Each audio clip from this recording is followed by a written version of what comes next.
Dua helaian yang berpilin. Pernah penasaran apa organisme hidup terbesar di dunia? Para ilmuwan juga sudah lama penasaran sebab mereka baru menemukannya di tahun 2000. Organisme itu adalah jamur yang hidup sekitar 1 meter di bawah tanah tapi diperkirakan membentang sejauh 9 km persegi. Berlokasi di Hutan Nasional Malheur di Blue Mountains, Oregon Timur. Saat kamu lagi nyetir di jalanan, tiba-tiba truk semi-trailer 18 roda nyusul di belakangmu dan kamu harus pindah jalur. Kamu ngeliat ke spion, wah jaraknya cukup nggak ya? Sesaat kemudian muncul pesan ini di spion. Bayangan di cermin lebih dekat dari objek aslinya. Waduh, galaksi Bima Sakti kita juga begitu. Ada galaksi lain yang kian mepet ke arahnya. Sama seperti truk semi-trailer tadi, jaraknya lebih dekat dari kelihatannya. Galaksi Andromeda, awalnya disebut sebagai M31, sesuai dengan label pertama Charles Messier dalam katalog 110 objeknya. Nama itu ditetapkan pada tahun 1774 dan kini berganti menjadi NGC 122 atau katalog galaksi baru 122. Andromeda, galaksi spiral yang lebih jumbo dari Bima Sakti ini, memang sangat besar dan sangat dekat. Kita bisa mengamatinya tanpa bantuan teleskop. Galaksi ini juga bisa dilihat dengan mata telanjang dan diameternya setengah kalinya bulan. Andromeda diperkirakan memiliki 1 triliun bintang, sedangkan Bima Sakti cuma punya 300-400 miliar bintang. Untuk melihat galaksi Andromeda, matamu harus menyesuaikan diri dengan kondisi gelap dan prosesnya memerlukan waktu sekitar 10 menit hingga pupilmu melebar dan mampu menangkap cahaya sebanyak mungkin. M31 terlihat paling jelas pada akhir September sampai Desember saat konstelasi Pegasus, si kuda bersayap, berada tepat di atas Bima Sakti. Kamu mau mengamatinya ya? Coba tarik garis lurus di konstelasi ini secara diagonal dari bintang di sudut bawah ke arah atas. Kemudian panjangin dikit hingga keluar kotak. Nah, ketemu. Tapi kamu nggak akan tahu objek segede ini kalau nggak pakai ekor matamu. Mengamatinya lurus dengan penglihatan sentral malah bikin galaksi ini kelihatan pudar. Jadi kamu perlu menggunakan penglihatan periferalmu supaya ukuran Andromeda kelihatan lebih besar. Penglihatan periferal atau ekor mata bikin matamu lebih sensitif terhadap cahaya di malam hari, tapi tanpa warna.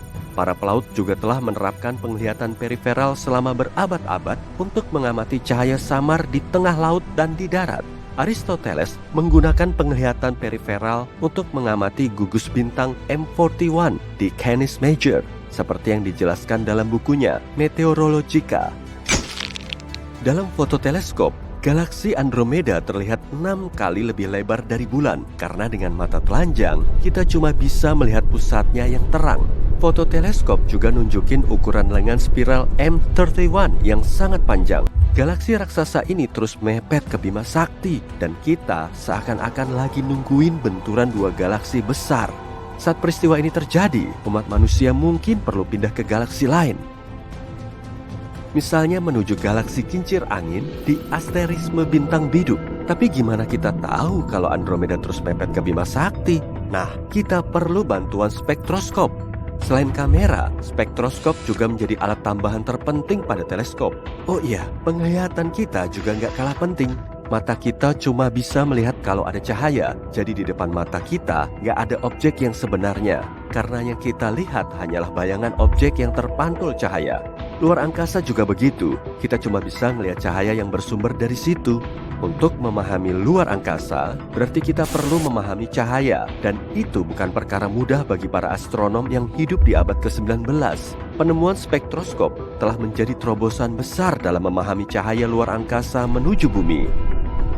Dengan spektroskop, astronom bisa mengetahui arah pergerakan objek luar angkasa dan unsur pembentuk cahayanya. Saat ada ambulans mendekat, kamu akan mendengar bunyi sirenenya yang semakin keras dan melengking. Tapi saat mobil itu menjauh, bunyi sirenenya semakin lemah dan rendah. Perubahan frekuensi nada ini dipengaruhi oleh gerakan sumber suara, dan fenomena ini dinamakan efek Doppler, yang diambil dari nama ahli fisika dan matematika asal Austria, Christian Johann Doppler. Dialah orang pertama yang ngejelasin efek ini pada tahun 1842. Volume sirene ambulans nggak berubah, tapi gelombang suaranya memendek saat jaraknya makin dekat dan memanjang saat ambulansnya menjauh. Menurut pengamatan dengan spektroskop, gelombang cahaya dan gelombang suara punya efek Doppler yang sama. Jadi gelombang ini akan memendek saat bintang atau galaksi mendekati kita, kemudian memanjang saat objek tersebut menjauh. Makanya, cahaya galaksi yang mendekat akan terlihat agak kebiruan atau mengalami pergeseran biru. Hal ini disebabkan oleh frekuensi cahaya yang agak naik. Namun sebaliknya, cahaya dari galaksi yang menjauh akan terlihat lebih merah atau mengalami pergeseran merah karena frekuensinya turun. Pada tahun 1929, Edwin Hubble menerbitkan penelitian spektroskopinya terhadap 46 galaksi. Saintis yang namanya dipakai sebagai nama teleskop luar angkasa Hubble ini mengamati di antara semua galaksi itu, cuma satu yang mengalami pergeseran merah alias menjauh. Penelitian Hubble kemudian memberikan bukti awal kalau alam semesta memang mengembang. Makin jauh jaraknya dari Bima Sakti, makin cepat pergerakannya. Penelitian ini juga pertama kali membuktikan kalau alam semesta kita bermula dari Big Bang. Galaksi yang mengalami pergeseran biru alias bergerak menuju Bima Sakti adalah M31 atau galaksi Andromeda yang jaraknya paling dekat dengan kita. Saat tabrakan, kecepatan 400.000 km per jam terbilang cukup tinggi. Jadi kira-kira segitu angka pergeseran biru Andromeda pada spektroskop. Tabrakan ini pasti menimbulkan banyak sekali kekacauan. Tapi kapan ya peristiwa ini akan terjadi? Untuk memperkirakan waktu spesifiknya, kita perlu nentuin jarak kedua galaksi. Kemudian, terjadi supernova. Supernova tipe 1A dikenal sebagai lilin standar. Sama seperti lilin yang terlihat terang, supernova tipe 1A juga bersinar terang, tapi intensitasnya berkali-kali lipat. Supernova tipe 1A muncul saat katai putih runtuh oleh tekanan semua gas yang tertarik oleh gravitasi bintang tetangga. Dengan mengamati Andromeda dan mengukur kecerahan supernovanya, kita bisa menghitung jaraknya. Menurut hukum kuadrat terbalik, intensitas redup cahaya berbanding terbalik dengan kuadrat jarak. Maka, jarak tersebut bisa dihitung dengan membandingkan kecerahan supernova di galaksi Andromeda dan kecerahan mutlaknya. Didapatlah angka 2,5 juta tahun cahaya sebagai perkiraan jarak.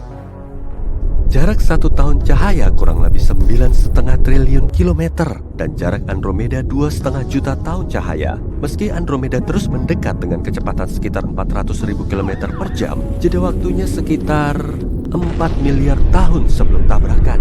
Jadi masih ada cukup waktu kalau kamu mau santuy sebentar sebelum mulai packing. Nah, kalau kita melihat galaksi Andromeda seperti 2,5 juta tahun yang lalu, selagi bergerak mendekati Bima Sakti, ukurannya udah berapa besar ya? Mungkin sebesar truk semi-trailer di kaca spion tadi. Memangnya kita beneran masih punya waktu 4 miliar tahun sebelum kedua galaksi ini bertabrakan? Ada beberapa faktor lain yang perlu dipertimbangkan.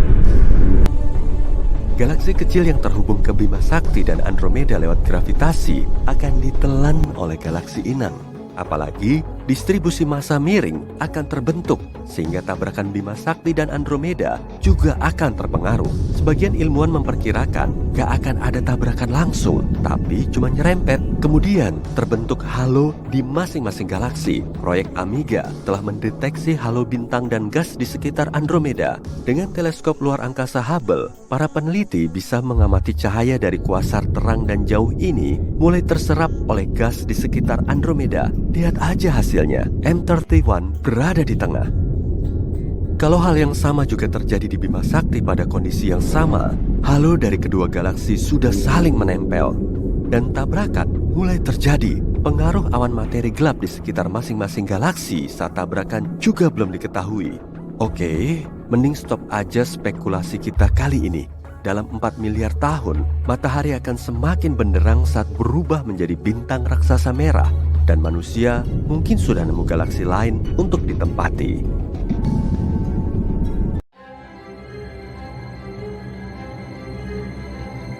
Untuk melihat salah satu peristiwa astronomi paling signifikan sepanjang masa, kami pergi ke Amerika Selatan. Di Gurun Atacama, Chili, kami menemukan teknologi paling canggih untuk observasi luar angkasa. Di sini, anggota Perhimpunan Astronomi Kerajaan mengamati selama 6 bulan saat lubang hitam menyerap sebuah bintang masif. Omong-omong, ini adalah ilmuwan yang juga membuktikan bahwa di pusat galaksi Bima Sakti ada lubang hitam supermasif dan mereka bahkan mengambil fotonya. Untuk pertama kalinya dalam sejarah, peristiwa luar biasa ini terjadi sangat dekat dengan bumi. Jarak 215 juta tahun cahaya dianggap cukup dekat dalam dunia astronomi. Cahaya dari peristiwa ini mencapai planet kita pada September 2019 dan ilmuwan paling berpengalaman pun terkejut. Bayangkan sebuah bintang seukuran matahari kita, lebarnya sekitar 1.390.000 kilometer. Bintang-bintang seperti itu memiliki berat yang cukup untuk menciptakan medan gravitasi kuat dan menahan banyak planet di orbitnya. Kini, mari tempatkan lubang hitam raksasa di sebelahnya. Lubang itu jelas hitam, berbentuk seperti cakram dan beratnya 1 miliar kali lipat dari bintang ini.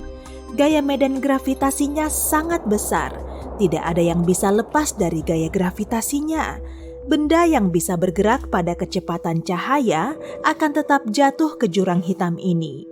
Cahaya sendiri tidak bisa lepas dari batasannya. Begitu bintang memasuki medan gravitasi lubang hitam, ia tidak memiliki peluang. Pada awalnya, ia mencoba menahan tarikan lubang hitam. Namun, lapisan luar bintang mulai meregang menuju lubang hitam seperti spaghetti. Ini karena gaya tarik yang kuat.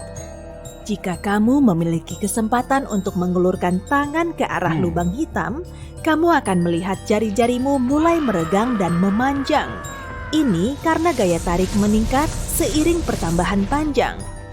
Oleh karena itu, ia bekerja lebih kuat daripada di lengan.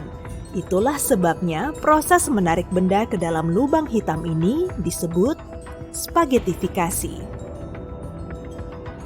Hal pertama yang terisap ke dalam lubang hitam adalah mahkota bintang. Ini adalah kulit terluar bintang yang terdiri dari plasma panas. Kamu mungkin memperhatikan bagaimana bintang mulai menyusut ukurannya. Ini karena plasma membentuk sebagian besar dari matahari yang terlihat. Ketika spaghetti plasma panas ini mencapai lubang hitam, ia mungkin tampak tetap berada di tepi cakram dan terus mengorbit lubang hitam. Namun nyatanya tidak ada kata mundur lagi. Partikel bintang telah mencapai horizon peristiwa jurang gelap. Medan gravitasi lubang hitam membelokkan cahaya di sekitar tepinya, sehingga horizon peristiwa terlihat seperti kerosong bagi pengamat. Astaga, banyak metafora makanan di sini. Aku mulai lapar. Kamu mungkin juga melihat semacam kekacauan di cincin ini, seolah-olah beberapa partikel cahaya bergerak ke satu arah dan yang lain ke arah lain. Ini terjadi karena efek cermin. Tapi kita bisa yakin bahwa apapun yang mencapai horizon peristiwa, cepat atau lambat akan ditarik ke dalam singularitas atau mutiara hitam lubang hitam. Ilusi lain yang kamu lihat adalah partikel bintang di horizon peristiwa bergerak lebih lambat. Nyatanya, objek supermasif seperti lubang hitam membelokkan ruang waktu di sekitar mereka. Semakin besar objek tersebut, semakin lambat waktu berjalan di dekatnya. Jika kamu menggantung satu arloji di samping lubang hitam dan satu lagi di dinding kamarmu, kamu akan melihat jarum detik pada arloji pertama hampir tidak bergerak, sementara sepanjang hari berlalu di bumi. Sebagai pengamat, partikel cahaya seperti telah memperlambat pergerakannya. Namun nyatanya, itu mungkin telah diserap lubang hitam sejak lama. Sekarang, aliran besar plasma merah panas memercik ke ruang angkasa. Sama seperti saus spaghetti, ketika sebuah lubang hitam telah menyerap materi bintang, ia memancarkan sinar energi yang sangat kuat dengan kecepatan sekitar 10.000 km per detik. Pelepasan energi ini disertai dengan kilatan cahaya yang intens. Berkat kilatan inilah, para ilmuwan bahkan dapat mendeteksi proses ini sejak awal. Fenomena ini bisa diamati saat supernova meledak. Jika tidak ada yang tersisa dari tubuh bintang, kita masih bisa melihat debu bintang dan partikel lain di horizon peristiwa lubang hitam. Mirip seperti keju parmesan yang ditaburkan di atas spaghetti. Hei, tolong hentikan kalau aku mulai berlebihan. Saat proses spaghettifikasi selesai, sekitar setengah dari berat bintang telah terlempar keluar angkasa sebagai debu dan partikel bercahaya. Separuh lainnya terserap seluruhnya oleh lubang hitam. Para ilmuwan mengamati proses ini selama hampir 6 bulan. Tapi yang lebih menarik adalah menyelam ke dalam lubang hitam sendiri. Ya, kita belum bisa melakukannya, tapi kami bisa membuat simulasi untuk proses ini. Ini drone kecil, teman logam kita. Agak seperti bakso ya, harap maklum, aku belum makan siang. Saat ini, ia berada pada jarak yang aman dari lubang hitam. Panjangnya sekitar 3 lebar horizon peristiwa. Objek pada jarak ini dapat mengorbit lubang hitam dengan aman. Namun, jika sedikit lebih dekat, ia akan ditelan oleh kegelapan tak terhingga. Jadi, bintang kita yang hancur bisa saja aman pada jarak ini. Selain itu, planet bisa hidup pada jarak ini. Dan jika ada sumber cahaya dan panas yang sesuai di suatu tempat di dekatnya, kehidupan juga bisa ada di tempat ini. Tapi tujuan kita adalah singularitas dan kita memandu bakso itu, maksudku drone, lebih dekat ke horizon peristiwa. Setelah beberapa menit, daya tarik mulai menguat dan drone mulai meregang seperti spaghetti. Ketika ia mulai berputar di sekitar cakram hitam, itu berarti ia telah mencapai horizon peristiwa dan mulai turun ke jurang hitam tak berbatas. Sekarang, mari kita lihat semuanya dari sudut pandang drone. Semua cahaya dari bintang yang dilihatnya menjadi biru. Ini disebut pergeseran biru gravitasi. Saat jatuh ke dalam lubang hitam, medan gravitasinya menarik foton cahaya ke bawah, memberinya energi. Panjang gelombangnya semakin pendek, sehingga foton merah berubah menjadi biru. Drone terus jatuh dan sudah benar-benar tersembunyi dari mata kita. Dan robot itu hanya melihat sinar biru yang terang dan tipis. Sekarang ia dalam kegelapan total. Tidak ada apa-apa di sini, bahkan waktu. Di sini, waktu berjalan sangat lambat sehingga seluruh tata surya kita bisa menjadi tua dan lenyap selama 1 menit di lubang hitam. Tapi, drone kita akan hidup sampai baterainya habis. Hei, drone melihat seberkas cahaya lagi. Cahaya itu semakin dekat dan lebih menonjol.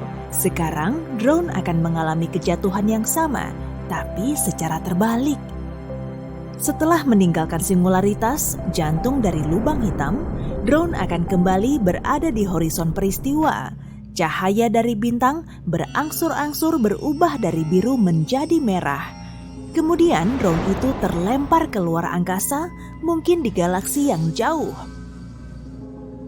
Kembali dari lubang hitam hanyalah sebuah teori. Beberapa orang mengira bahwa lubang hitam adalah sejenis lubang cacing yang dapat membawa kita ke tempat jauh di ruang angkasa. Namun sejauh ini, teori-teori tersebut dianggap fiksi. Lubang hitam cukup menantang untuk dideteksi. Masalahnya adalah, warnanya hitam, seperti ruang angkasa. Lubang hitam tidak memancarkan cahaya seperti bintang, jadi ia hanya dapat dideteksi oleh anomali gravitasi. Meski begitu, para ilmuwan yakin ada banyak lubang hitam di alam semesta kita. Lubang hitam lahir saat bintang masif runtuh karena beratnya sendiri. Dan mengingat jumlah bintang yang tak terbatas di alam semesta, lubang hitam mungkin merupakan fenomena umum. Ilmuwan percaya lubang hitam memiliki masa hidup sendiri. Ini karena radiasi Hawking. Lubang hitam kehilangan masanya, jadi untuk terus ada, ia harus menyerap benda-benda besar seperti bintang yang baru saja kita lihat. Namun, jika lubang hitam hidup di luar angkasa, penyerapannya lebih sedikit dan kemungkinan besar akan mulai menyusut sampai menghilang begitu saja. Seperti sepiring spaghetti ini.